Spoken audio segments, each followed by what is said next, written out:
ਮੈਨੂੰ ਕਾਰੋਬਾਰ ਵਿੱਚ ਘਾਟਾ ਪੈ ਗਿਆ ਅਤੇ ਮੇਰੇ ਦੋਸਤ ਨੇ ਕਰਜ਼ੇ ਦੇ ਬਦਲੇ ਮੇਰੀ ਪਤਨੀ ਨਾਲ ਇੱਕ ਰਾਤ ਸੌਣ ਦੀ ਸ਼ਰਤ ਰੱਖੀ। ਮੈਂ ਉਸ ਨਾਲ ਸਹਿਮਤ ਹੋ ਗਿਆ। ਰਾਤ ਨੂੰ ਮੇਰੀ ਪਤਨੀ ਨੂੰ ਮੇਰੇ ਦੋਸਤ ਕੋਲ ਛੱਡ ਦਿੱਤਾ, ਪਰ ਮੈਂ ਉਸੇ ਕਮਰੇ ਵਿੱਚ ਲੁਕ ਗਿਆ। ਜਿਵੇਂ ਹੀ ਮੇਰੇ ਦੋਸਤ ਨੇ ਮੇਰੀ ਪਤਨੀ ਨੂੰ ਫੜਿਆ, ਮੇਰੇ ਹੋਸ਼ ਉੱਡ ਗਏ। ਮੇਰੀ ਪਤਨੀ ਤਾਂ ਖੁਦ ਹੀ ਜਾਣਦੇ ਹੋ, ਇੱਕ ਇੱਜ਼ਤਦਾਰ ਆਦਮੀ ਲਈ ਸਭ ਤੋਂ ਔਖਾ ਕੰਮ ਹੈ ਆਪਣੀ ਹੀ ਪਤਨੀ ਦਾ ਸੌਦਾ ਕਰਨਾ, ਅਤੇ ਮੈਂ ਇਹ ਸੌਦਾ ਕਰਨ ਲਈ ਬਹੁਤ ਮਜਬੂਰ ਸੀ। ਮੈਂ ਇੱਕ ਰਾਤ ਲਈ ਆਪਣੀ ਹੀ ਪਤਨੀ ਦਾ ਸੌਦਾ ਕੀਤਾ। ਕਾਲੇ ਰੰਗ ਦੀ ਸਾੜੀ ਵਿੱਚ ਮੇਰੀ ਪਤਨੀ ਮੇਰੇ ਸਾਹਮਣੇ ਸੁੰਦਰ ਲੱਗ ਰਹੀ ਸੀ। ਉਸ ਦੇ ਸੋਹਣੇ ਲੰਬੇ ਖੁੱਲੇ ਵਾਲ, ਉਸ ਦਾ ਦੁੱਧਾ ਰੰਗ, ਉਸ ਦੀ ਸੁੰਦਰ ਦਿੱਖ ਹਮੇਸ਼ਾ ਮੇਰੀ ਸ਼ਾਂਤੀ ਖੋਹ ਲੈਂਦੀ ਸੀ। ਪਰ ਅੱਜ ਦਾ ਮੇਕਅਪ ਕਿਸੇ ਹੋਰ ਲਈ ਸੀ, ਅਤੇ ਸਭ ਤੋਂ ਵੱਡੀ ਸ਼ਰਮ ਦੀ ਗੱਲ ਇਹ ਸੀ ਕਿ ਮੈਨੂੰ ਇਹ ਸਭ ਪਤਾ ਸੀ ਅਤੇ ਮੈਂ ਖੁਦ ਉਸ ਨੂੰ ਇਸ ਦੀ ਇਜਾਜ਼ਤ ਦਿੱਤੀ ਸੀ। ਮੈਂ ਉਸ ਦੇ ਸੁੰਦਰ ਫਿਗਰ ਵੱਲ ਇੱਕ ਨਜ਼ਰ ਮਾਰੀ ਅਤੇ ਆਪਣੀਆਂ ਅੱਖਾਂ ਨੀਵੀਆਂ ਕੀਤੀਆਂ। ਮੇਰੇ ਦਿਲ ਤੇ ਕੀ ਬੀਤ ਰਹੀ ਸੀ, ਇਹ ਸਿਰਫ ਮੈਂ ਹੀ ਜਾਣਦਾ ਸੀ। ਮੇਰੀ ਹਾਲਤ ਕੋਈ ਨਹੀਂ ਸਮਝ ਸਕਦਾ ਸੀ। ਮੇਰੇ ਦੋਸਤ ਦੀ ਕਾਰ ਬਾਹਰ ਖੜੀ ਸੀ ਅਤੇ ਡਰਾਈਵਰ ਮੇਰੀ ਪਤਨੀ ਦੇ ਆਉਣ ਦਾ ਇੰਤਜ਼ਾਰ ਕਰ ਰਿਹਾ ਸੀ ਤਾਂ ਜੋ ਉਹ ਮੇਰੀ ਪਤਨੀ ਨੂੰ ਮੇਰੇ ਦੋਸਤ ਦੇ ਹੋਟਲ ਵਿੱਚ ਲੈ ਜਾ ਸਕੇ। ਅਤੇ ਫਿਰ ਮੇਰੀ ਪਤਨੀ ਤਿਆਰ ਹੋ ਗਈ ਅਤੇ ਥੱਕੇ ਟੁੱਟੇ ਕਦਮਾਂ ਨਾਲ ਮੇਰੇ ਦੋਸਤ ਦੇ ਡਰਾਈਵਰ ਨਾਲ ਚਲੀ ਗਈ ਅਤੇ ਮੈਂ ਬੇਵਸੀ ਨਾਲ ਉਸ ਵੱਲ ਦੇਖਦਾ ਰਿਹਾ। ਅੱਜ ਦੀ ਰਾਤ ਸ਼ਾਇਦ ਮੇਰੇ ਤੇ ਕਿਸੇ ਆਸਮਾਨੀ ਬਿਜਲੀ ਵਾਂਗ ਡਿੱਗਣ ਵਾਲੀ ਸੀ, ਪਰ ਸਵੇਰ ਦਾ ਸੂਰਜ ਮੈਨੂੰ ਸਾਰੇ ਕਰਜ਼ਿਆਂ ਤੋਂ ਮੁਕਤ ਕਰ ਸਕਦਾ ਸੀ। ਪਰ ਅੱਜ ਦੀ ਰਾਤ ਬੀਤਣ ਵਾਲੀ ਨਹੀਂ ਸੀ। ਜਿਵੇਂ ਜਿਵੇਂ ਰਾਤ ਵੱਧਦੀ ਜਾ ਰਹੀ ਸੀ, ਮੇਰੀ ਬੇਚੈਨੀ ਵੀ ਵੱਧਦੀ ਜਾ ਰਹੀ ਸੀ। ਇੰਜ ਲੱਗਾ ਜਿਵੇਂ ਮੈਂ ਸਾਹ ਵੀ ਨਹੀਂ ਲੈ ਸਕਾਂਗਾ। ਮੇਰੀਆਂ ਅੱਖਾਂ ਅੱਗੇ ਸਿਰਫ ਮੇਰੀ ਪਤਨੀ ਦਾ ਚਿਹਰਾ ਝਲਕ ਰਿਹਾ ਸੀ। ਮੈਂ ਆਪਣੇ ਦੋਸਤ ਦਾ ਸ਼ੈਤਾਨੀ ਹਾਸਾ ਸੁਣ ਸਕਦਾ ਸੀ। ਮੈਂ ਆਪਣੇ ਕੰਨਾਂ ਨਾਲ ਆਪਣੀ ਪਤਨੀ ਦਾ ਰੋਣਾ ਸੁਣ ਸਕਦਾ ਸੀ। ਉਸ ਦੀ ਬੇਬਸੀ ਦੇ ਹੰਝੂ ਮੈਂ ਦੇਖ ਸਕਦਾ ਸੀ। ਮੇਰਾ ਦਿਲ ਇੰਨਾ ਬੇਚੈਨ ਹੋ ਗਿਆ ਕਿ ਮੈਂ ਖੜਾ ਹੋ ਗਿਆ। ਮੇਰਾ ਸਾਹ ਪੂਰੀ ਤਰ੍ਹਾਂ ਬੰਦ ਸੀ ਅਤੇ ਮੇਰੇ ਦਿਮਾਗ ਨੂੰ ਲੱਗਾ ਜਿਵੇਂ ਇਹ ਫਟਣ ਵਾਲਾ ਸੀ। ਮੇਰੇ ਲਈ ਇਹ ਸਭ ਸਹਿਣਾ ਬਹੁਤ ਔਖਾ ਸੀ ਕਿ ਮੈਂ ਆਪਣੀ ਪਤਨੀ ਨੂੰ ਕਿਸੇ ਹੋਰ ਕੋਲ ਰਾਤ ਲਈ ਭੇਜਿਆ ਸੀ। ਮੇਰੇ ਲਈ ਇਸ ਤੱਥ ਨੂੰ ਸਹਿਣਾ ਮੁਸ਼ਕਲ ਸੀ ਕਿ ਅੱਜ ਰਾਤ ਮੇਰੀ ਪਤਨੀ ਕਿਸੇ ਹੋਰ ਦੀਆਂ ਬਾਹਾਂ ਵਿੱਚ ਹੋਵੇਗੀ। ਮੈਂ ਮੁਸ਼ਕਲ ਨਾਲ ਘਰ ਛੱਡਿਆ। ਮੈਂ ਸਿੱਧਾ ਉਸ ਹੋਟਲ ਵੱਲ ਜਾ ਰਿਹਾ ਸੀ ਜਿੱਥੇ ਮੇਰੀ ਪਤਨੀ ਗਈ ਸੀ। ਜਿਉਂ-ਜਿਉਂ ਮੈਂ ਹੋਟਲ ਦੇ ਨੇੜੇ ਜਾ ਰਿਹਾ ਸੀ, ਮੇਰੇ ਦਿਲ ਦੀ ਹਾਲਤ ਵਿਗੜਦੀ ਜਾ ਰਹੀ ਸੀ। ਇਉਂ ਲੱਗ ਰਿਹਾ ਸੀ ਜਿਵੇਂ ਮੇਰੀਆਂ ਅੱਖਾਂ ਵਿੱਚ ਖੂਨ ਉਤਰ ਆਇਆ ਹੋਵੇ। ਮੈਂ ਆਪਣੇ ਦੋਸਤ ਨੂੰ ਮਾਰਨਾ ਚਾਹੁੰਦਾ ਸੀ। ਮੈਂ ਪਹਿਲਾਂ ਹੀ ਕਰਜ਼ਾਈ ਸੀ। ਹੁਣ ਮੈਨੂੰ ਲੱਗਦਾ ਸੀ ਕਿ ਮੈਂ ਕਾਤਲ ਬਣ ਜਾਵਾਂ, ਪਰ ਆਪਣੀ ਇੱਜ਼ਤ ਦਾ ਸੌਦਾ ਨਾ ਕਰਾਂ। ਹੋਟਲ ਪਹੁੰਚ ਕੇ ਕਾਊਂਟਰ ਤੇ ਬੈਠੀ ਕੁੜੀ ਨੂੰ ਮੈਂ ਆਪਣੇ ਦੋਸਤ ਦਾ ਨਾਂ ਦੱਸਿਆ ਤੇ ਪੁੱਛਿਆ ਕਿ ਉਹ ਕਿਸ ਕਮਰੇ ਵਿੱਚ ਹੈ, ਤਾਂ ਕਾਊਂਟਰ ਤੇ ਬੈਠੀ ਕੁੜੀ ਹੱਸ ਪਈ। ਉਸਨੇ ਕਿਹਾ ਕਿ ਉਸਨੇ ਅੱਜ ਰਾਤ ਲਈ ਇੱਕ ਵਿਸ਼ੇਸ਼ ਕਮਰਾ ਬੁੱਕ ਕੀਤਾ ਹੈ। ਗੋਲਡਨ ਨਾਈਟ ਦੇ ਨਾਂ ਤੇ ਇਹ ਵੀ ਕਿਹਾ ਗਿਆ ਹੈ ਕਿ ਉਹਨਾਂ ਨੂੰ ਪਰੇਸ਼ਾਨ ਨਾ ਕੀਤਾ ਜਾਵੇ। ਮੇਰੇ ਦੋਸਤ ਦੇ ਡਰਾਈਵਰ ਨੇ ਮੈਨੂੰ ਕੁਝ ਐਡਵਾਂਸ ਪੈਸੇ ਦਿੱਤੇ ਸਨ। ਮੈਂ ਕਿਹਾ ਕਿ ਮੈਨੂੰ ਉਸ ਕਮਰੇ ਦੇ ਨਾਲ ਵਾਲਾ ਹੀ ਕਮਰਾ ਚਾਹੀਦਾ ਹੈ। ਮੇਰੀ ਬੇਚੈਨੀ ਇਸ ਸਮੇਂ ਸਿਖਰ ਤੇ ਸੀ। ਮੇਰੇ ਕੋਲ ਸ਼ਬਦ ਵੀ ਨਹੀਂ ਸਨ ਕਿ ਮੈਂ ਆਪਣੀ ਬੇਚੈਨੀ ਨੂੰ ਜ਼ਾਹਰ ਕਰ ਸਕਾਂ। ਕਾਊਂਟਰ ਤੇ ਬੈਠੀ ਕੁੜੀ ਨੇ ਚਾਬੀ ਮੇਰੇ ਸਾਹਮਣੇ ਰੱਖ ਦਿੱਤੀ। ਮੈਂ ਸਾਹਮਣੇ ਪਈ ਚਾਬੀ ਚੁੱਕੀ ਤੇ ਆਪਣੇ ਦੋਸਤ ਦੇ ਨਾਲ ਵਾਲੇ ਕਮਰੇ ਵੱਲ ਚਲਾ ਗਿਆ ਤੇ ਲੁਕ ਕੇ ਆਪਣੇ ਦੋਸਤ ਦੇ ਕਮਰੇ ਵਿੱਚ ਵੜ ਗਿਆ ਤੇ ਲੁਕ ਗਿਆ। ਮੇਰੀ ਜੇਬ ਵਿੱਚ ਇੱਕ ਤਿੱਖਾ ਚਾਕੂ ਵੀ ਸੀ। ਮੈਂ ਫੈਸਲਾ ਕਰ ਲਿਆ ਸੀ ਕਿ ਮੈਂ ਉਸ ਨੂੰ ਨਹੀਂ ਛੱਡਾਂਗਾ, ਚਾਹੇ ਮੇਰੇ ਨਾਲ ਕੁਝ ਵੀ ਹੋ ਜਾਵੇ। ਪਰ ਕਿਵੇਂ ਹੀ ਲੁਕ ਕੇ ਮੈਂ ਕਮਰੇ ਦੇ ਅੰਦਰ ਦਾ ਨਜ਼ਾਰਾ ਦੇਖਿਆ ਤਾਂ ਮੇਰੇ ਹੋਸ਼ ਉੱਡ ਗਏ। ਚਾਕੂ ਮੇਰੇ ਹੱਥੋਂ ਜ਼ਮੀਨ ਤੇ ਡਿੱਗ ਪਿਆ। ਮੇਰੇ ਹੱਥ ਪੈਰ ਬੁਰੀ ਤਰ੍ਹਾਂ ਕੰਬ ਰਹੇ ਸਨ। ਸਾਹਮਣੇ ਵਾਲਾ ਨਜ਼ਾਰਾ ਦੇਖਣਾ ਮੇਰੇ ਲਈ ਔਖਾ ਸੀ ਕਿਉਂਕਿ ਮੇਰੀ ਪਤਨੀ ਅਤੇ ਮੇਰਾ ਦੋਸਤ, ਮੇਰਾ ਨਾਮ ਸੰਜੇ ਹੈ, ਮੇਰਾ ਆਪਣਾ ਕੱਪੜਿਆਂ ਦਾ ਕਾਰੋਬਾਰ ਸੀ ਜੋ ਪਹਿਲਾਂ ਤਾਂ ਚੰਗਾ ਚੱਲ ਰਿਹਾ ਸੀ, ਪਰ ਹੁਣ ਇਸ ਵਿੱਚ ਭਾਰੀ ਘਾਟਾ ਪੈ ਰਿਹਾ ਸੀ।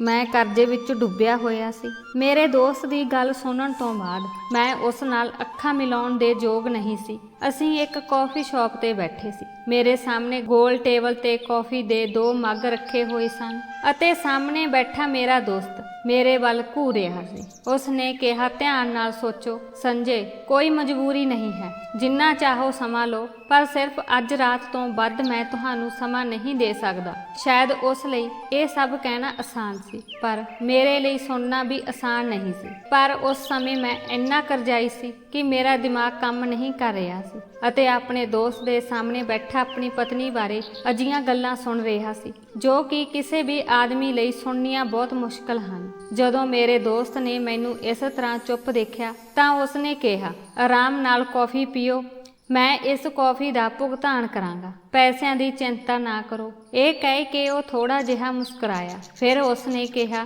ਕਿ ਤੁਸੀਂ ਇਸ ਬਾਰੇ ਬਹੁਤ ਜ਼ਿਆਦਾ ਸੋਚ ਰਹੇ ਹੋ। ਹਾਲਾਂਕਿ ਜਿਸ ਵਾਤਾਵਰਣ ਵਿੱਚ ਮੈਂ ਰਹਿੰਦਾ ਹਾਂ, ਇਹ ਉੱਥੇ ਇੱਕ ਸਧਾਰਨ ਗੱਲ ਹੈ। ਤੁਸੀਂ ਵਿਸ਼ਵਾਸ ਨਹੀਂ ਕਰੋਗੇ, ਪਰ ਮੇਰੇ ਸਾਥੀ ਆਪਣੀਆਂ ਪਤਨੀਆਂ ਨੂੰ ਹੋਟਲ ਦੇ ਕਮਰਿਆਂ ਵਿੱਚ ਖੁਦ ਭੇਜਦੇ ਹਨ। ਕਰੋੜਾਂ ਰੁਪਏ ਦੇ ਕੰਟਰੈਕਟ ਇੱਕੋ ਰਾਤ ਵਿੱਚ ਸਾਈਨ ਹੋ ਜਾਂਦੇ ਹਨ। ਤੁਸੀਂ ਵੀ ਅਮੀਰ ਬਣ ਜਾਓਗੇ। ਮੈਂ ਕਿਸੇ ਤਰ੍ਹਾਂ ਉਸ ਦੀਆਂ ਗੱਲਾਂ ਸੁਣ ਰਿਹਾ ਸੀ। ਮੈਨੂੰ ਨਹੀਂ ਪਤਾ ਸੀ ਕਿ ਲਾਚਾਰੀ ਅਤੇ ਗਰੀਬੀ ਵੀ ਕਿਸੇ ਵਿਅਕਤੀ ਨੂੰ ਸਮਾਜ ਦੇ ਕਿਹੋ ਜਿਹੇ ਰੰਗ ਦਿਖਾਉਂਦੀ ਹੈ। ਸਾਹਮਣੇ ਬੈਠਾ ਮੇਰਾ ਦੋਸਤ ਮਸਤੀ ਕਰ ਰਿਹਾ ਸੀ ਤੇ ਕੌਫੀ ਪੀ ਰਿਹਾ ਸੀ, ਪਰ ਮੈਂ ਇੰਜ ਬੈਠਾ ਸੀ ਜਿਵੇਂ ਮੇਰੇ ਸਰੀਰ ਵਿੱਚ ਜਾਨ ਹੀ ਨਾ ਰਹੀ ਹੋਵੇ। ਮੈਨੂੰ ਯਾਦ ਆਉਣ ਲੱਗਾ ਕਿ ਮੈਂ ਇੱਕ ਵਾਰ ਬੜੇ ਮਾਣ ਨਾਲ ਕਿਹਾ ਸੀ ਕਿ ਜਿਸ ਆਦਮੀ ਵਿੱਚ ਕੋਈ ਗੈਰਤ ਨਹੀਂ ਹੈ, ਉਸ ਨੂੰ ਮਰਦ ਕਹਾਉਣ ਦਾ ਕੋਈ ਹੱਕ ਨਹੀਂ ਹੈ। ਅਤੇ ਅੱਜ ਮੈਂ ਆਪਣੀ ਪਤਨੀ ਲਈ ਜੋ ਕੁਝ ਵੀ ਸੁਣ ਰਿਹਾ ਸੀ, ਉਹ ਮੇਰੇ ਲਈ ਮੌਤ ਦੇ ਬਰਾਬਰ ਸੀ। ਤੁਸੀਂ ਬਹੁਤ ਸਾਰੀਆਂ ਔਰਤਾਂ ਨੂੰ ਦੇਖਿਆ ਹੋਵੇਗਾ ਜੋ ਆਪਣੀ ਮਜਬੂਰੀ ਕਾਰਨ ਆਪਣੇ ਆਪ ਨੂੰ ਦੂਜਿਆਂ ਦੇ ਅੱਗੇ ਪੇਸ਼ ਕਰ ਦਿੰਦੀਆਂ ਹਨ, ਪਰ ਸ਼ਾਇਦ ਮੈਂ ਪਹਿਲਾ ਆਦਮੀ ਸੀ ਜਿਸ ਨੇ ਆਪਣੀ ਮਜਬੂਰੀ ਕਾਰਨ ਆਪਣੀ ਪਤਨੀ ਨੂੰ ਇੱਕ ਰਾਤ ਲਈ ਵੇਚਣ ਦਾ ਸੌਦਾ ਕੀਤਾ। ਮੇਰੀ ਇੱਕ ਪਤਨੀ ਹੈ ਜੋ ਬਹੁਤ ਪਵਿੱਤਰ ਸੀ। ਉਸ ਦਾ ਦਿਨ ਉਦੋਂ ਤੱਕ ਸ਼ੁਰੂ ਨਹੀਂ ਹੁੰਦਾ ਸੀ ਜਦੋਂ ਤੱਕ ਉਹ ਸਵੇਰੇ ਉੱਠ ਕੇ ਰੱਬ ਦਾ ਨਾਮ ਨਹੀਂ ਲੈਂਦੀ ਸੀ।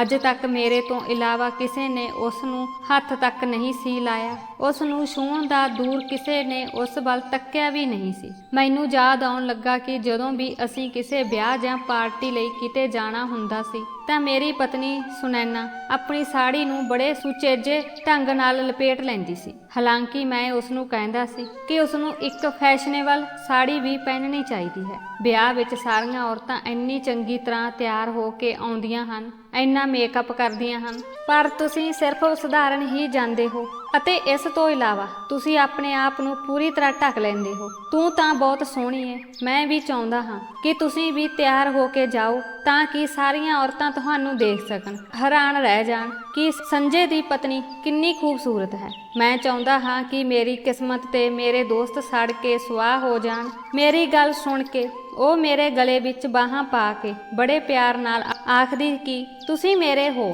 ਜਨਾਬ, ਅਤੇ ਮੇਰੀ ਖੂਬਸੂਰਤੀ ਸਿਰਫ ਤੁਹਾਡੇ ਲਈ ਹੈ। ਸੰਜੇ, ਮੈਂ ਲੋਕਾਂ ਨੂੰ ਦਿਖਾ ਕੇ ਇਸ ਨੂੰ ਜਨਤਕ ਨਹੀਂ ਕਰਨਾ ਚਾਹੁੰਦੀ। ਮੈਂ ਚਾਹੁੰਦੀ ਹਾਂ ਕਿ ਤੇਰੇ ਸਿਵਾ ਕੋਈ ਹੋਰ ਅੱਖ ਮੈਨੂੰ ਨਾ ਦੇਖੇ। ਇੰਜ ਜਾਪਦਾ ਸੀ ਜਿਵੇਂ ਸੁਨੈਨਾ ਦੇ ਬੋਲ ਅਜੇ ਵੀ ਮੇਰੇ ਕੰਨਾਂ ਵਿੱਚ ਗੂੰਜ ਰਹੇ ਹੋਣ। ਮੇਰੀਆਂ ਅੱਖਾਂ ਵਿੱਚੋਂ ਉਦਾਸੀ ਦੇ ਹੰਝੂ ਨਿਕਲ ਆਏ। ਮੈਂ ਆਪਣੀ ਅਜੇ ਪਵਿੱਤਰ ਪਤਨੀ ਦਾ ਸੌਦਾ ਕਰਨ ਜਾ ਰਿਹਾ ਸੀ। ਨਹੀਂ ਨਹੀਂ, ਮੈਂ ਇਹ ਸਵੀਕਾਰ ਨਹੀਂ ਕਰ ਸਕਦਾ। ਅਚਾਨਕ ਮੇਰੇ ਦਿਲ ਵਿੱਚੋਂ ਇੱਕ ਆਵਾਜ਼ ਆਈ ਜੋ ਮੇਰੇ ਬੁੱਲ੍ਹਾਂ ਤੱਕ ਵੀ ਪਹੁੰਚ ਗਈ। ਮੇਰੇ ਦੋਸਤ ਦਾ ਕੌਫੀ ਦਾ ਮੱਗ ਜੋ ਉਸ ਦੇ ਬੁੱਲ੍ਹਾਂ ਕੋਲ ਸੀ, ਵਾਪਸ ਹੱਥ ਵਿੱਚ ਲੈ ਕੇ ਉਹ ਮੇਰੇ ਵੱਲ ਦੇਖਦਾ ਹੀ ਰਹਿ ਗਿਆ। ਉਹ ਪਲ ਭਰ ਲਈ ਮੇਰੇ ਵੱਲ ਹੈਰਾਨੀ ਭਰੀਆਂ ਨਜ਼ਰਾਂ ਨਾਲ ਦੇਖਣ ਲੱਗਾ, ਫਿਰ ਕਿਹਾ, ਕੋਈ ਪਰੇਸ਼ਾਨੀ ਨਹੀਂ ਹੈ, ਲਿਆਓ ਮੇਰੇ 80 ਲੱਖ ਰੁਪਏ ਕੱਢ ਦਿਓ। ਆਪਣੇ ਦੋਸਤ ਦੀ ਇਹ ਬੇਰੁਖੀ ਦੇਖ ਕੇ ਮੇਰੀਆਂ ਅੱਖਾਂ ਵਿੱਚੋਂ ਹੰਝੂ ਵਗਣ ਲੱਗ ਪਏ। ਭਾਵੇਂ ਮੈਂ ਕਮਜ਼ੋਰ ਆਦਮੀ ਨਹੀਂ ਸੀ, ਪਰ ਮੈਂ ਬਹੁਤ ਮਜ਼ਬੂਤ ਸੀ। ਮੈਂ ਜਾਣਦਾ ਸੀ ਕਿ ਆਪਣੀਆਂ ਭਾਵਨਾਵਾਂ ਨੂੰ ਕਿਵੇਂ ਕਾਬੂ ਕਰਨਾ ਹੈ, ਪਰ ਹੁਣ ਮੈਂ ਟੁੱਟ ਗਿਆ ਸੀ। ਮੈਂ ਫਿਰ ਆਪਣੇ ਦੋਸਤ ਨੂੰ ਬੇਨਤੀ ਕੀਤੀ ਕਿ ਕਿਉਂਕਿ ਮੈਂ ਇੱਕ ਰਾਤ ਵਿੱਚ ਇੰਨੇ ਪੈਸਿਆਂ ਦਾ ਪ੍ਰਬੰਧ ਨਹੀਂ ਕਰ ਸਕਦਾ। ਉਹਨਾਂ ਨੇ ਕਿਹਾ ਕਿ ਮੈਂ ਤੁਹਾਨੂੰ ਹੋਰ ਸਮਾਂ ਨਹੀਂ ਦੇ ਸਕਦਾ। ਤੁਹਾਡੇ ਕੋਲ ਅੱਜ ਰਾਤ ਲਈ ਸਮਾਂ ਹੈ। ਜਾਂ ਤਾਂ ਮੇਰੀ ਗੱਲ ਮੰਨ ਲਓ ਜਾਂ ਪੈਸੇ ਦਾ ਇੰਤਜ਼ਾਮ ਕਰੋ। ਮੈਂ ਉੱਥੋਂ ਉੱਠ ਕੇ ਬਾਹਰ ਆ ਗਿਆ। ਭਾਵੇਂ ਮੌਸਮ ਠੰਡਾ ਸੀ, ਹਵਾ ਠੰਡੀ ਵਗ ਰਹੀ ਸੀ, ਪਰ ਮੇਰਾ ਦਮ ਘੁੱਟ ਰਿਹਾ ਸੀ। ਮੇਰਾ ਸਰੀਰ ਪਸੀਨੇ ਨਾਲ ਭਿੱਜਿਆ ਹੋਇਆ ਸੀ। ਸਾਹ ਲੈਣਾ ਵੀ ਔਖਾ ਲੱਗਦਾ ਸੀ। ਪਤਾ ਨਹੀਂ ਮੈਂ ਆਪਣੇ ਘਰ ਕਿਵੇਂ ਪਹੁੰਚਿਆ। ਰਾਤ ਦੇ 1 ਵੱਜ ਚੁੱਕੇ ਸਨ। ਮੈਂ ਦਰਵਾਜ਼ਾ ਖੜਕਾਇਆ। ਅੰਦਰੋਂ ਸੁਨੈਨਾ ਦੀ ਆਵਾਜ਼ ਆਈ। ਮੈਂ ਕਿਹਾ, ਮੈਂ ਹਾਂ, ਦਰਵਾਜ਼ਾ ਖੋਲ੍ਹੋ। ਅਤੇ ਉਸਨੇ ਦਰਵਾਜ਼ਾ ਖੋਲ੍ਹਿਆ। ਮੇਰੇ ਵੱਲ ਦੇਖ ਕੇ ਉਸਨੇ ਕਿਹਾ ਕਿ ਤੁਸੀਂ ਕਿੱਥੇ ਰਹਿ ਗਏ ਸੀ? ਮੈਂ ਕਿੰਨੇ ਚਿਰ ਤੋਂ ਤੁਹਾਡਾ ਇੰਤਜ਼ਾਰ ਕਰ ਰਹੀ ਹਾਂ। ਹੁਣ ਮੈਂ ਉਸ ਨੂੰ ਜਵਾਬ ਕਿਵੇਂ ਦੇਵਾਂ ਕਿ ਮੈਂ ਕਿੱਥੋਂ ਆ ਰਿਹਾ ਹਾਂ? ਮੈਂ ਉਸ ਨੂੰ ਕੋਈ ਜਵਾਬ ਨਾ ਦਿੱਤਾ ਅਤੇ ਚੁੱਪਚਾਪ ਮਰੇ ਹੋਏ ਕਦਮਾਂ ਨਾਲ ਆਪਣੇ ਕਮਰੇ ਵਿੱਚ ਜਾਣ ਲੱਗਾ। ਸੁਨੈਨਾ ਮੇਰੇ ਕੋਲ ਆਈ ਅਤੇ ਕਿਹਾ, ਸੰਜੇ, ਤੂੰ ਜਵਾਬ ਨਹੀਂ ਦਿੱਤਾ। ਮੈਂ ਕਿਹਾ ਕਿ ਮੇਰਾ ਸਿਰ ਦਰਦ ਕਰ ਰਿਹਾ ਹੈ। ਉਹ ਕਹਿਣ ਲੱਗੀ ਕਿ ਸੰਜੇ, ਮੈਂ ਤੁਹਾਡੇ ਲਈ ਖਾਣਾ ਗਰਮ ਕਰ ਦਿਆਂ। ਤਾਂ ਮੈਂ ਭਗਵਾਨ ਦਾ ਨਾਮ ਜਪਿਆ। ਮੈਂ ਕਿਹਾ ਕਿ ਮੈਂ ਖਾਣਾ ਖਾ ਕੇ ਆਇਆ ਹਾਂ। ਮੈਂ ਅੱਜ ਸਵੇਰ ਤੋਂ ਖਾਣਾ ਨਹੀਂ ਖਾਧਾ ਸੀ, ਪਰ ਆਪਣੇ ਦੋਸਤ ਦੀ ਗੱਲ ਸੁਣ ਕੇ ਮੇਰੀ ਭੁੱਖ ਦੂਰ ਹੋ ਗਈ ਸੀ। ਕੁਝ ਖਾਣ ਨੂੰ ਮਨ ਨਹੀਂ ਕਰਦਾ ਸੀ। ਸੁਨੈਨਾ ਮੇਰੇ ਨੇੜੇ ਆ ਕੇ ਮੇਰੇ ਮੂੰਹ ਵੱਲ ਦੇਖਣ ਲੱਗੀ। ਉਸਨੇ ਕਿਹਾ, ਤੁਸੀਂ ਝੂਠ ਕਿਉਂ ਬੋਲ ਰਹੇ ਹੋ ਸੰਜੇ? ਮੈਨੂੰ ਪਤਾ ਹੈ ਕਿ ਤੁਸੀਂ ਕੁਝ ਨਹੀਂ ਖਾਧਾ ਅਤੇ ਮੈਂ ਵੀ ਤੁਹਾਡਾ ਇੰਤਜ਼ਾਰ ਕਰ ਰਹੀ ਸੀ। ਆਓ ਇਕੱਠੇ ਰਾਤ ਦਾ ਖਾਣਾ ਖਾਂਦੇ ਹਾਂ। ਇੱਕ ਗੱਲ ਸੀ ਸੁਨੈਨਾ ਦੀ, ਉਹ ਮੇਰੀਆਂ ਅੱਖਾਂ ਵਿੱਚ ਝਾਕ ਕੇ ਮੇਰੇ ਦਿਲ ਦਾ ਹਾਲ ਦੱਸ ਦਿੰਦੀ ਸੀ। ਜਾਂ ਪਤੀ ਪਤਨੀ ਦਾ ਰਿਸ਼ਤਾ ਹੀ ਅਜਿਹਾ ਹੁੰਦਾ ਹੈ ਜਿਸ ਲਈ ਸ਼ਬਦਾਂ ਦੀ ਕੋਈ ਲੋੜ ਨਹੀਂ ਹੁੰਦੀ। ਖੈਰ, ਉਹ ਖਾਣਾ ਗਰਮ ਕਰਕੇ ਲੈ ਆਈ। ਭੋਜਨ ਕੀ ਸੀ? ਖਾਣੇ ਦੇ ਨਾਂ ਤੇ ਸਿਰਫ ਹਰੀ ਮਿਰਚ, ਪਿਆਜ਼, ਲਸਣ ਦੀ ਚਟਨੀ ਅਤੇ ਪਾਣੀ ਵਾਲੀ ਦਾਲ ਅਤੇ ਸੁੱਕੀਆਂ ਰੋਟੀਆਂ ਸਨ। ਮੈਂ ਇੱਕ ਅੱਖ ਭੋਜਨ ਤੇ ਅਤੇ ਦੂਜੀ ਆਪਣੀ ਵਫਾਦਾਰ ਪਤਨੀ ਤੇ ਪਾਈ, ਜੋ ਹਰ ਮੁਸ਼ਕਲ, ਹਰ ਦੁੱਖ, ਹਰ ਮੁਸੀਬਤ ਵਿੱਚ ਬਹੁਤ ਧੀਰਜ ਨਾਲ ਅਤੇ ਚੁੱਪਚਾਪ ਰੱਬ ਦਾ ਧੰਨਵਾਦ ਕਰਦੀ ਰਹੀ ਤੇ ਮੇਰੇ ਨਾਲ ਰਹੀ। ਉਸ ਨੇ ਮੈਨੂੰ ਕਦੇ ਕੋਈ ਸ਼ਿਕਾਇਤ ਨਹੀਂ ਕੀਤੀ ਕਿ ਤੁਸੀਂ ਮੇਰੇ ਲਈ ਕੀ ਕੀਤਾ ਹੈ। ਮੈਂ ਉਸ ਦੇ ਚਿਹਰੇ ਤੇ ਉਹ ਸੁੰਦਰਤਾ ਵੇਖੀ ਹੈ ਜੋ ਅੱਜ ਤੱਕ ਸਿਰਫ ਮੇਰੀ ਸੀ। ਉਹ ਹਮੇਸ਼ਾ ਮੇਰੇ ਲਈ ਵਫਾਦਾਰ ਸੀ। ਜਦੋਂ ਸੁਨੈਨਾ ਨੇ ਮੈਨੂੰ ਚੁੱਪ ਬੈਠਾ ਦੇਖਿਆ, ਉਸਨੇ ਇੱਕ ਬੁਰਕੀ ਤੋੜੀ ਤੇ ਇਸ ਨੂੰ ਮੇਰੇ ਮੂੰਹ ਕੋਲ ਲਿਆਈ ਅਤੇ ਮੈਨੂੰ ਕਿਹਾ ਕਿ ਖਾਣਾ ਖਾਓ ਅਤੇ ਸਾਰੀਆਂ ਚਿੰਤਾਵਾਂ ਭੁੱਲ ਜਾਓ। ਮੈਂ ਉਸਦੇ ਹੱਥ ਵਿੱਚੋਂ ਇੱਕ ਬੁਰਕੀ ਲਈ ਅਤੇ ਫਿਰ ਆਪਣੇ ਮੂੰਹ ਵਿੱਚ ਪਾ ਲਈ। ਸੁਨੈਨਾ ਫਿਰ ਮੈਨੂੰ ਪੁੱਛਣ ਲੱਗੀ, ਦੱਸੋ ਤੁਹਾਡੇ ਦੋਸਤ ਨੇ ਕੀ ਕਿਹਾ? ਕੀ ਉਹ ਤੁਹਾਡੀ ਮਦਦ ਕਰਨਗੇ? ਮੇਰੀ ਦੋਸਤ ਕੋਲ ਜਾਣ ਤੋਂ ਪਹਿਲਾਂ ਮੈਂ ਸੁਨੈਨਾ ਨੂੰ ਦੱਸਿਆ ਕਿ ਮੇਰੇ ਦੋਸਤ ਨੇ ਮੈਨੂੰ ਬੁਲਾਇਆ ਸੀ। ਉਹ ਕਹਿ ਰਿਹਾ ਸੀ ਕਿ ਉਹ ਮੇਰੀ ਮਦਦ ਕਰੇਗਾ। ਤੁਸੀਂ ਪਰਮਾਤਮਾ ਅੱਗੇ ਅਰਦਾਸ ਕਰੋ ਕਿ ਸਮੱਸਿਆ ਦਾ ਹੱਲ ਹੋ ਜਾਵੇ। ਪਰ ਮੇਰੇ ਦੋਸਤ ਨੇ ਜੋ ਸ਼ਰਤ ਰੱਖੀ ਸੀ, ਮੈਂ ਉਹ ਪੂਰੀ ਨਹੀਂ ਕਰ ਸਕਿਆ। ਮੈਂ ਨਾ ਵਿੱਚ ਸਿਰ ਹਿਲਾ ਦਿੱਤਾ। ਇਹ ਸੁਣ ਕੇ ਸੁਨੈਨਾ ਦੇ ਚਿਹਰੇ ਤੇ ਚਿੰਤਾ ਹੋਰ ਵੀ ਵੱਧ ਗਈ। ਉਹ ਮੈਨੂੰ ਚਿੰਤਾ ਨਾ ਕਰਨ ਦਾ ਭਰੋਸਾ ਦੇ ਰਹੀ ਸੀ। ਮੈਂ ਫਿਰ ਕਿਹਾ ਕਿ ਉਹ ਕੱਲ ਹੀ ਮੇਰੇ ਕੋਲੋਂ ਪੈਸੇ ਮੰਗ ਰਿਹਾ ਹੈ। ਮੈਂ ਇਹ ਕਿਵੇਂ ਦੇ ਸਕਦਾ ਹਾਂ? ਜਦੋਂ ਮੈਂ ਉਸ ਦਾ ਹੱਥ ਫੜ ਕੇ ਬੇਵਸੀ ਨਾਲ ਇਹ ਕਿਹਾ ਤਾਂ ਮੇਰੀ ਬੇਵਸੀ ਦੇਖ ਕੇ ਸੁਨੈਨਾ ਦੀਆਂ ਅੱਖਾਂ ਹੰਝੂਆਂ ਨਾਲ ਭਰ ਆਈਆਂ। ਆਪਣੇ ਹੰਝੂਆਂ ਨੂੰ ਛੁਪਾਉਂਦੇ ਹੋਏ ਉਹ ਕਹਿਣ ਲੱਗੀ ਕਿ ਤੁਸੀਂ ਆਪਣੇ ਦੋਸਤ ਤੋਂ ਕੁਝ ਹੋਰ ਸਮਾਂ ਮੰਗੋ। ਮੇਰੇ ਕੋਲ ਗਹਿਣੇ ਆਦਿ ਸਨ, ਮੈਂ ਉਹ ਵੀ ਵੇਚ ਕੇ ਤੈਨੂੰ ਦੇ ਦਿੱਤੇ ਹਨ। ਹੁਣ ਮੇਰੇ ਕੋਲ ਵੀ ਵੇਚਣ ਲਈ ਕੁਝ ਨਹੀਂ ਬਚਿਆ। ਇਹ ਸੁਨੈਨਾ ਦੀਆਂ ਗੱਲਾਂ ਨੇ ਮੇਰੇ ਦਿਲ ਦੀ ਧੜਕਣ ਤੇਜ਼ ਕਰ ਦਿੱਤੀ ਸੀ। ਮੈਨੂੰ ਆਪਣਾ ਦੋਸਤ ਯਾਦ ਆਉਣ ਲੱਗਾ ਜੋ ਕਹਿ ਰਿਹਾ ਸੀ ਕਿ ਜਿਸ ਵਿਅਕਤੀ ਕੋਲ ਇੰਨੀ ਸੋਹਣੀ ਪਤਨੀ ਹੋਵੇ, ਉਸ ਨੂੰ ਕੁਝ ਕਰਨ ਦੀ ਲੋੜ ਨਹੀਂ ਹੈ। ਤੁਸੀਂ ਆਪਣੀ ਪਤਨੀ ਨਾਲ ਇੰਨਾ ਕੁਝ ਕਰ ਸਕਦੇ ਹੋ ਕਿ ਤੁਹਾਡਾ ਕਰਜ਼ਾ ਵੀ ਖਤਮ ਹੋ ਜਾਵੇਗਾ ਅਤੇ ਤੁਸੀਂ ਅਮੀਰ ਵੀ ਬਣ ਜਾਓਗੇ। ਮੈਨੂੰ ਮੇਰੇ ਦੋਸਤ ਦੇ ਇਹ ਸ਼ਬਦ ਸੁਣ ਕੇ ਬਹੁਤ ਬੁਰਾ ਲੱਗਿਆ। ਮੈਂ ਕਿਹਾ ਕਿ ਤੁਸੀਂ ਹੋਸ਼ ਵਿੱਚ ਹੋ? ਤੁਸੀਂ ਕੀ ਕਹਿ ਰਹੇ ਹੋ? ਤਾਂ ਉਸ ਨੇ ਕਿਹਾ ਕਿ ਮੈਂ ਬਿਲਕੁਲ ਹੋਸ਼ ਵਿੱਚ ਹਾਂ। ਮੈਂ ਉਸ ਨੂੰ ਕਿਹਾ, ਤੁਸੀਂ ਮੇਰੀ ਪਤਨੀ ਨੂੰ ਕਿੱਥੇ ਦੇਖਿਆ ਹੈ? ਇਹ ਸੁਣ ਕੇ ਉਹ ਹੱਸ ਪਿਆ ਤੇ ਕਹਿਣ ਲੱਗਾ ਕਿ ਦੇਖਣ ਵਾਲੇ ਦੇਖ ਹੀ ਲੈਂਦੇ ਹਨ, ਭਾਵੇਂ ਸਾਹਮਣੇ ਵਾਲਾ ਕਿੰਨਾ ਵੀ ਕਿਉਂ ਨਾ ਆਪਣੇ ਆਪ ਨੂੰ ਲੁਕੋ ਲਵੇ। ਤੁਸੀਂ ਅੰਬ ਖਾਓ, ਰੁੱਖ ਗਿਣ ਕੇ ਕੀ ਲੈਣਾ? ਤੁਸੀਂ ਇਹ ਛੱਡੋ ਕਿ ਮੈਂ ਤੁਹਾਡੀ ਪਤਨੀ ਨੂੰ ਕਿੱਥੇ ਦੇਖਿਆ ਹੈ। ਬਸ ਮੈਨੂੰ ਦੱਸੋ, ਜੇ ਤੁਸੀਂ ਸੌਦਾ ਕਰਨ ਲਈ ਰਾਜੀ ਹੋ ਤਾਂ ਮੈਂ ਪਾਰਟੀ ਨਾਲ ਅੱਗੇ ਗੱਲ ਕਰਾਂਗਾ। ਤੇਰੀ ਪਤਨੀ ਕੁਝ ਰਾਤਾਂ ਮੇਰੀ ਮਰਜ਼ੀ ਨਾਲ ਬਤੀਤ ਕਰੇਗੀ ਅਤੇ ਫਿਰ ਤੁਹਾਡਾ ਕਰਜ਼ਾ ਖਤਮ ਹੋ ਜਾਵੇਗਾ ਅਤੇ ਜਿਵੇਂ ਜਿਵੇਂ ਤੁਹਾਡੀ ਪਤਨੀ ਦੀ ਸੁੰਦਰਤਾ ਨਾਲ ਮੈਨੂੰ ਲਾਭ ਮਿਲੇਗਾ, ਮੈਂ ਤੁਹਾਨੂੰ ਅਮੀਰ ਬਣਾਉਂਦਾ ਰਹਾਂਗਾ। ਮੈਂ ਹੈਰਾਨੀ ਨਾਲ ਉਸ ਦਾ ਚਿਹਰਾ ਦੇਖ ਰਿਹਾ ਸੀ। ਉਹ ਕਿੰਨਾ ਬੇਸ਼ਰਮ ਬੰਦਾ ਸੀ। ਜੇ ਮੈਂ ਉਸ ਦਾ ਕਰਜ਼ਦਾਰ ਨਾ ਹੁੰਦਾ ਤਾਂ ਮੈਂ ਜ਼ਰੂਰ ਉਸ ਨੂੰ ਕਾਲਰ ਤੋਂ ਫੜ ਕੇ ਮਾਰਦਾ। ਕਿ ਕਿਸੇ ਨੇ ਪੈਸੇ ਲੈਣੇ ਹੁੰਦੇ ਹਨ ਤਾਂ ਉਸ ਦਾ ਜੋ ਜੀ ਕਰਦਾ ਹੈ ਬੋਲਦਾ ਹੈ। ਰਾਤ ਨੂੰ ਇਹ ਸੋਚਦਾ ਮੈਂ ਕਦੋਂ ਸੌਂ ਗਿਆ ਪਤਾ ਹੀ ਨਹੀਂ ਲੱਗਾ, ਪਰ ਸਵੇਰੇ ਕਿਸੇ ਨੇ ਜ਼ੋਰ ਨਾਲ ਗੇਟ ਖੜਕਾਇਆ। ਮੈਂ ਅਚਾਨਕ ਉੱਠ ਕੇ ਬੈਠ ਗਿਆ। ਮੈਂ ਤੁਰੰਤ ਕਮਰੇ ਤੋਂ ਬਾਹਰ ਆ ਗਿਆ। ਜਦੋਂ ਮੈਂ ਮੇਨ ਗੇਟ ਦਾ ਦਰਵਾਜ਼ਾ ਖੋਲ੍ਹਿਆ ਤਾਂ ਸਾਹਮਣੇ ਮੇਰਾ ਦੋਸਤ ਪੁਲਿਸ ਨਾਲ ਖੜਾ ਸੀ।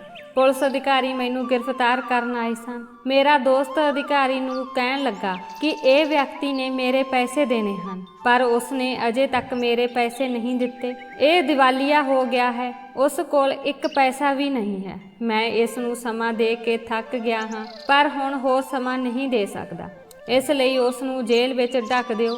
ਅਫਸਰ ਦੇ ਹੱਥ ਕੜੀ ਲਾਉਣ ਤੋਂ ਪਹਿਲਾਂ ਸੁਨੈਨਾ ਸ਼ਾਇਦ ਗੇਟ ਤੋਂ ਮੈਨੂੰ ਦੇਖ ਰਹੀ ਸੀ। ਉਸ ਨੇ ਕਿਹਾ, ਰੱਬ ਦਾ ਵਾਸਤਾ ਮੇਰੇ ਪਤੀ ਨੂੰ ਨਾ ਲੈ ਜਾਓ, ਅਸੀਂ ਉਸ ਦੇ ਸਾਰੇ ਪੈਸੇ ਵਾਪਸ ਕਰ ਦੇਵਾਂਗੇ, ਬਸ ਸਾਨੂੰ ਥੋੜਾ ਸਮਾਂ ਦਿਓ, ਅਸੀਂ ਉਹਨਾਂ ਨੂੰ ਇੱਕ ਇੱਕ ਪੈਸਾ ਵਾਪਸ ਕਰਾਂਗੇ। ਇਹ ਸੁਣ ਕੇ ਮੇਰਾ ਦੋਸਤ ਮੁਸਕਰਾਉਣ ਲੱਗਾ ਤੇ ਕਹਿਣ ਲੱਗਾ, ਮੈਂ ਤਾਂ ਤੁਹਾਡੇ ਪਤੀ ਨੂੰ ਮੌਕਾ ਦਿੱਤਾ ਹੈ ਪਰ ਤੇਰੇ ਪਤੀ ਨੂੰ ਮਨਜ਼ੂਰ ਨਹੀਂ। ਫਿਰ ਉਸਨੇ ਕਿਹਾ ਕਿ ਉਹ ਪੈਸੇ ਦੇਣ ਲਈ ਬਿਲਕੁਲ ਵੀ ਤਿਆਰ ਨਹੀਂ ਹੈ ਅਤੇ ਜੇਕਰ ਉਸ ਕੋਲ ਕੁਝ ਵੀ ਨਹੀਂ ਹੈ ਤਾਂ ਉਹ ਪੈਸੇ ਕਿਵੇਂ ਅਦਾ ਕਰੇਗਾ, ਪਰ ਤੁਸੀਂ ਮੇਰਾ ਕਰਜ਼ਾ ਮੋੜ ਸਕਦੇ ਹੋ। ਉਸਨੇ ਸੁਨੈਨਾ ਨੂੰ ਉੱਪਰ ਤੋਂ ਹੇਠਾਂ ਤੱਕ ਦੇਖਿਆ ਅਤੇ ਕਿਹਾ, ਮੈਨੂੰ ਦੱਸੋ ਕਿ ਤੁਸੀਂ ਮੇਰਾ ਕਰਜ਼ਾ ਚੁਕਾ ਸਕੋਗੇ। ਸੁਨੈਨਾ ਕਹਿਣ ਲੱਗੀ ਕਿ ਮੈਂ ਲੋਕਾਂ ਦੇ ਕੱਪੜੇ ਸਿਲਾਈ ਕਰਦੀ ਹਾਂ, ਮੈਂ ਹਰ ਮਹੀਨੇ ਜੋ ਵੀ ਰਕਮ ਜਮ੍ਹਾਂ ਕਰਾਂਗੀ ਮੈਂ ਤੁਹਾਨੂੰ ਦੇ ਦੇਵਾਂਗੀ। ਇਹ ਸੁਣ ਕੇ ਮੇਰੇ ਦੋਸਤ ਹੱਸਣ ਲੱਗਾ ਅਤੇ ਕਿਹਾ, ਮੈਡਮ ਤੁਹਾਡੇ ਪਤੀ ਨੇ 80 ਲੱਖ ਰੁਪਏ ਦੇਣੇ ਹਨ, 80,000 ਨਹੀਂ।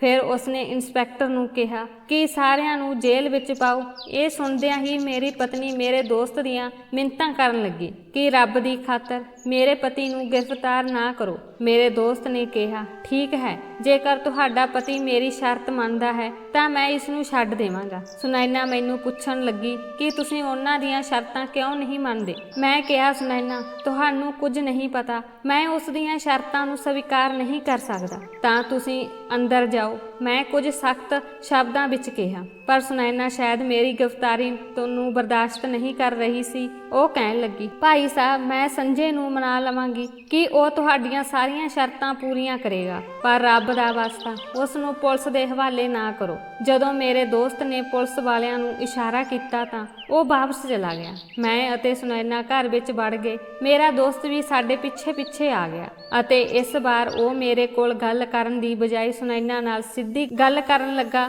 ਮੈਂ ਸੰਜੇ ਨੂੰ ਪਹਿਲਾਂ ਵੀ ਕਿਹਾ ਸੀ ਕਿ ਜੇਕਰ ਅਸੀਂ ਕੋਈ ਵਿਚਕਾਰਲਾ ਰਸਤਾ ਲੱਭ ਲਿਆ ਤੇ ਤੁਸੀਂ ਮੰਨ ਗਏ ਤਾਂ ਤੁਹਾਡੇ ਬਾਰੇ ਨਿਆਰੇ ਹੋ ਜਾਣਗੇ। ਇਹ ਕੀ ਹੈ ਕਿ ਜਦੋਂ ਪੈਸੇ ਦੀ ਗੱਲ ਆਉਂਦੀ ਹੈ ਤਾਂ ਮੈਂ ਬਹੁਤ ਬੁਰਾ ਕਿਸਮ ਦਾ ਵਿਅਕਤੀ ਹਾਂ, ਮੈਂ ਆਪਣਾ ਕੋਈ ਨੁਕਸਾਨ ਨਹੀਂ ਕਰ ਸਕਦਾ। ਉਹ ਬੜੀ ਸ਼ੈਤਾਨੀ ਮੁਸਕਰਾਹਟ ਨਾਲ ਆਪਣੀ ਭੈੜੀ ਆਦਤ ਦੀ ਤਾਰੀਫ ਕਰ ਰਿਹਾ ਸੀ। ਮੇਰੇ ਦੋਸਤ ਦੀ ਗੱਲ ਸੁਣ ਕੇ ਸੁਨੈਨਾ ਨੇ ਕਿਹਾ, ਮੈਨੂੰ ਦੱਸੋ ਤੁਸੀਂ ਸੰਜੇ ਨੂੰ ਕੀ ਕਰਨ ਲਈ ਕਿਹਾ ਹੈ। ਮੇਰਾ ਦੋਸਤ ਕਮੀਨੀ ਹਾਸੀ ਹੱਸਦੇ ਹੋਏ ਬੇਸ਼ਰਮੀ ਭਰੀਆਂ ਨਜ਼ਰਾਂ ਨਾਲ ਸੁਨੈਨਾ ਵੱਲ ਸਿਰ ਤੋਂ ਪੈਰਾਂ ਤੱਕ ਦੇਖਣ ਲੱਗਾ। ਮੈਨੂੰ ਲੱਗਦਾ ਹੈ ਜਿਵੇਂ ਮੇਰੀਆਂ ਰਗਾਂ ਵਿੱਚ ਲਹੂ ਦੀ ਥਾਂ ਅੱਗ ਦੌੜਨ ਲੱਗੀ ਹੋਵੇ। ਮੁਸ਼ਕਿਲ ਨਾਲ ਆਪਣੇ ਆਪ ਤੇ ਕਾਬੂ ਪਾ ਸਕਿਆ।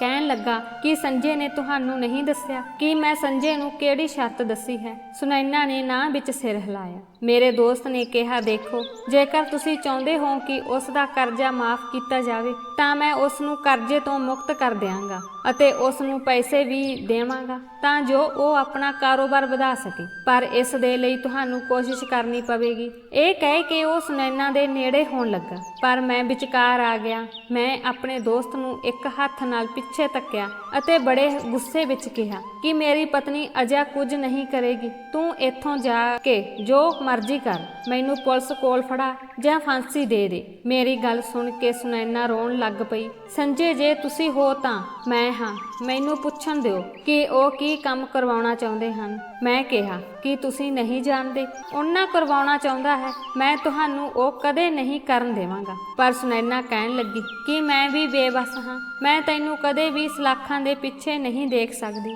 ਅਤੇ ਫਿਰ ਜਦੋਂ ਸੁਨੈਨਾ ਨੇ ਮੇਰੇ ਦੋਸਤ ਤੋਂ ਸ਼ਰਤ ਬਾਰੇ ਪੁੱਛਿਆ ਤਾਂ ਉਸ ਨੇ ਆਪਣੀ ਘਟੀਆ ਸ਼ਰਤ ਸੁਨੈਨਾ ਦੇ ਸਾਹਮਣੇ ਰੱਖ ਦਿੱਤੀ। ਕੁਝ ਪਲਾਂ ਲਈ ਉਹ ਹੈਰਾਨੀ ਨਾਲ ਮੇਰੇ ਦੋਸਤ ਵੱਲ ਦੇਖਣ ਲੱਗੀ। ਇਸ ਤੋਂ ਬਾਅਦ ਉਸਨੇ ਮੇਰੇ ਵੱਲ ਇੱਕ ਨਜ਼ਰ ਮਾਰੀ। ਮੈਂ ਇਸ ਤਰ੍ਹਾਂ ਖੜਾ ਸੀ ਜਿਵੇਂ ਜ਼ਮੀਨ ਫਟ ਜਾਵੇਗੀ ਅਤੇ ਮੈਂ ਉਸ ਵਿੱਚ ਸਮਾ ਜਾਵਾਂਗਾ। ਮੈਂ ਸੁਨੈਨਾ ਤੋਂ ਨਜ਼ਰਾਂ ਚੁਰਾਉਣ ਲੱਗਾ। ਇਸ ਤੋਂ ਬਾਅਦ ਸੁਨੈਨਾ ਤੁਰੰਤ ਕਮਰੇ ਵਿੱਚ ਚਲੀ ਗਈ। ਮੇਰੇ ਦੋਸਤ ਨੇ ਕਿਹਾ, ਜੇਕਰ ਤੁਹਾਡੀ ਪਤਨੀ ਮੰਨਦੀ ਹੈ ਤਾਂ ਮੈਨੂੰ ਦੱਸ ਦਿਓ, ਨਹੀਂ ਤਾਂ ਮੈਂ ਪੁਲਿਸ ਲਿਆਵਾਂਗਾ। ਇਹ ਕਹਿ ਕੇ ਉਹ ਘਰੋਂ ਚਲਾ ਗਿਆ।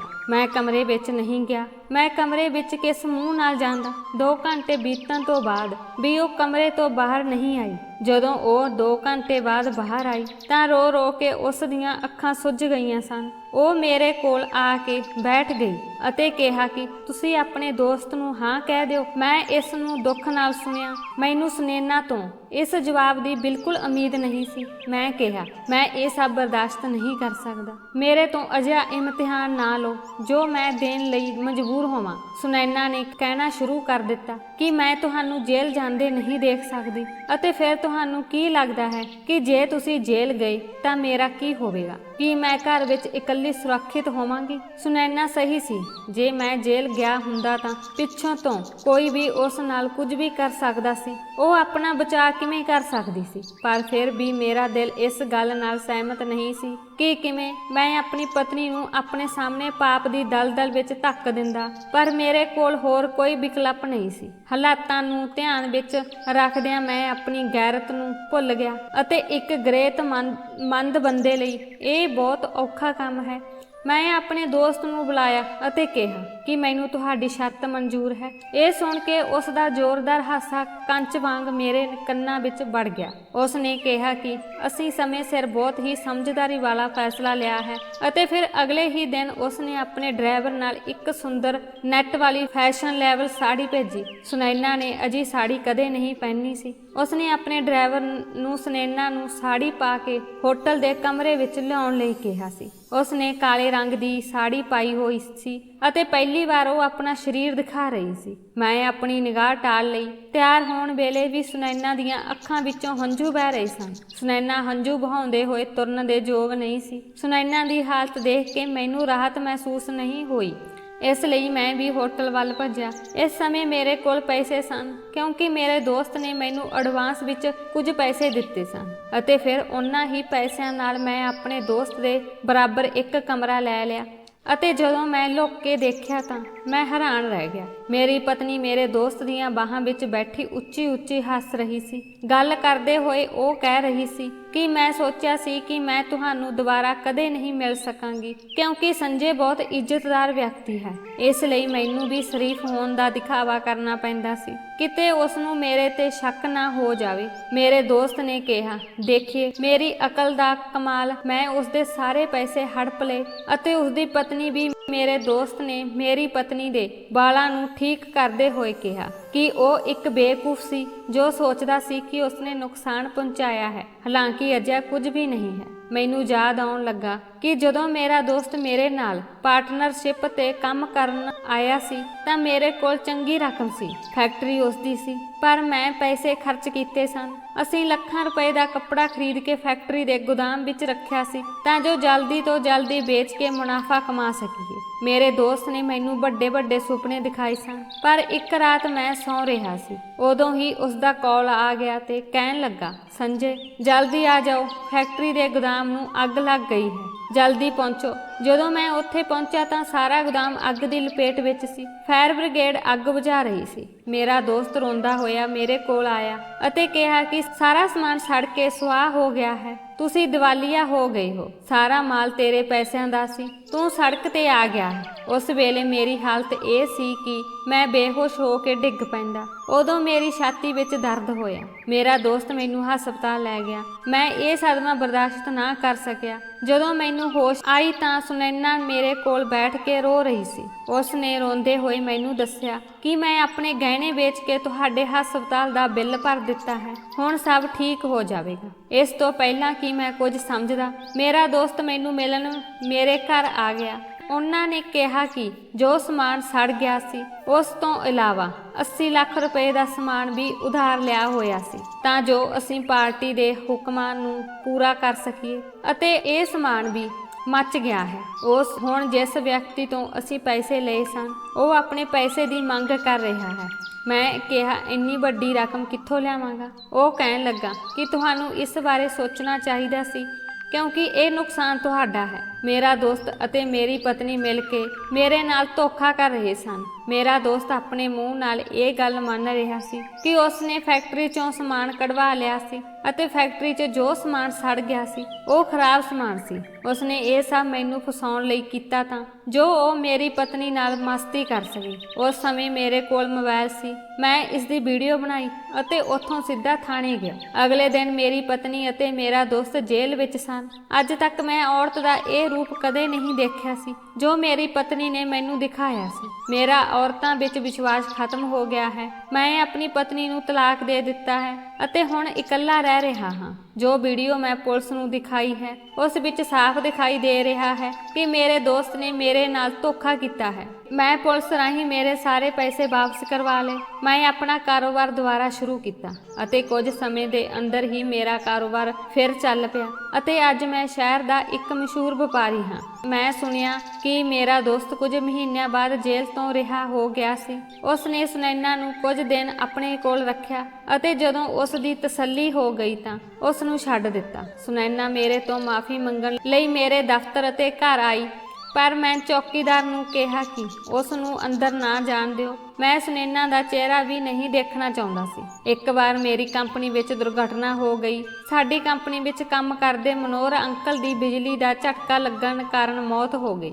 ਉਸ ਦੀ ਇੱਕ ਧੀ ਸੀ। ਮਨੋਹਰ ਅੰਕਲ ਦੀ ਪਤਨੀ ਦਾ ਕਾਫੀ ਸਮਾਂ ਪਹਿਲਾਂ ਦੇਹਾਂਤ ਹੋ ਗਿਆ ਸੀ। ਮਨੋਹਰ ਅੰਕਲ ਦੀ ਮੌਤ ਤੋਂ ਬਾਅਦ ਉਹਨਾਂ ਦੀ ਬੇਟੀ ਪੂਰੀ ਤਰ੍ਹਾਂ ਅਨਾਥ ਹੋ ਗਈ। ਇੱਕ ਇਨਸਾਨ ਹੋਣ ਦੇ ਨਾਤੇ ਮੈਂ ਉਸ ਨਾਲ ਵਿਆਹ ਕੀਤਾ ਕਿਉਂਕਿ ਮੈਂ ਉਸ ਨੂੰ ਇਸ ਤਰ੍ਹਾਂ ਇਕੱਲਾ ਨਹੀਂ ਛੱਡ ਸਕਦਾ ਸੀ। ਉਸ ਦੇ ਪਿਤਾ ਦੀ ਮੇਰੀ ਫੈਕਟਰੀ ਵਿੱਚ ਮੌਤ ਹੋ ਗਈ। ਵਿਆਹ ਦੀ ਪਹਿਲੀ ਰਾਤ ਹੀ ਮੈਂ ਮਾਨਵੀ ਨੂੰ ਸਮਝਾਇਆ ਸੀ ਕਿ ਮੈਨੂੰ ਧੋਖਾ ਨਾ ਦਿਓ, ਮੈਂ ਤੁਹਾਡੀਆਂ ਸਾਰੀਆਂ ਇੱਛਾਵਾਂ ਪੂਰੀਆਂ ਕਰ ਦਿਆਂਗਾ, ਇਸ ਲਈ ਮੈਂ ਤੁਹਾਨੂੰ ਕਿਸੇ ਚੀਜ਼ ਦੀ ਕਮੀ ਨਹੀਂ ਆਉਣ ਦਿਆਂਗਾ। ਮਾਨਵੀ ਨੇ ਮੇਰੇ ਨਾਲ ਵਾਅਦਾ ਕੀਤਾ ਕਿ ਮੈਂ ਹਮੇਸ਼ਾ ਤੁਹਾਡੇ ਪ੍ਰਤੀ ਵਫਾਦਾਰ ਰਹਾਂਗੀ ਅਤੇ ਮਾਨਵੀ ਨੇ ਵੀ ਆਪਣਾ ਵਾਅਦਾ ਨਿਭਾਇਆ। ਅੱਜ ਮੇਰੇ 2 ਬੱਚੇ ਹਨ। ਮਾਨਵੀ ਮੈਨੂੰ ਬਹੁਤ ਪਿਆਰ ਕਰਦੀ ਹੈ, ਮੇਰਾ ਬਹੁਤ ਧਿਆਨ ਰੱਖਦੀ ਹੈ। ਮਾਨਵੀ ਦੇ ਪਿਆਰ ਅਤੇ ਵਫਾਦਾਰੀ ਨਾਲ ਮੈਂ ਸੁਨੈਨਾ ਨੂੰ ਬਹੁਤ ਜਲਦੀ ਭੁੱਲ ਗਿਆ ਅਤੇ ਹੁਣ ਮੇਰਾ ਇੱਕ ਖੁਸ਼ਹਾਲ ਪਰਿਵਾਰ ਹੈ। ਤਾਂ ਦੋਸਤੋ, ਤੁਹਾਨੂੰ ਸਾਡੀ ਅੱਜ ਦੀ ਕਹਾਣੀ ਕਿਵੇਂ ਲੱਗੀ? ਕਿਰਪਾ ਕਰਕੇ ਕਹਾਣੀ ਬਾਰੇ ਆਪਣੇ ਵਿਚਾਰ ਦੱਸੋ ਤਾਂ ਜੋ ਸਾਨੂੰ ਪਤਾ ਲੱਗ ਸਕੇ